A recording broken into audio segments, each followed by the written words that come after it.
যেহেতু এই যে আইটিআই কম্পিউটার সেন্টারে যে একটা মেলা বা একটা প্রশিক্ষণ শিবিরের যে উদ্বোধন, সত্যি আমাদের এলাকায় যে যত যুবক যুবতী বেকার যুবক যুবতী আছে তাদের একটা প্রশিক্ষণ থাকলে তারা হয়তো যদি নাও চাকরি পায় তাও নিজেরাও নিজের পায়ে শরীর হয়ে দাঁড়াতে পারে। এবং আমাদের একদম যে সদানন্দ বাবু আছেন, সত্য ইনি কিছু হোক এলাকায় কিছু করার জন্য একদম অনুরাগ পাগল। আর শরীরে জ্বর আছে, অসুস্থ আছেন, তবু তিনি যে আমাদের এই মঞ্চে উপস্থিত হয়েছেন তার জন্য ওনাকে আমি অশেষ অশেষ ধন্যবাদ।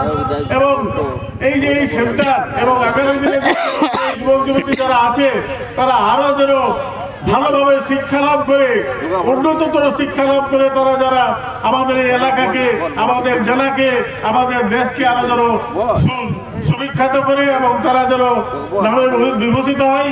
এবং আগামী দিনে যাতে আমাদের এই আইবিএস সেন্টার হাব যাতে উন্নতভাবে চলে, সেই সেন্টারের আমি শুভ সূচনা করে এবং আগামী দিনের উন্নতি কামনা করে আমি আমার ক্ষুদ্র বক্তব্য শেষ করছি।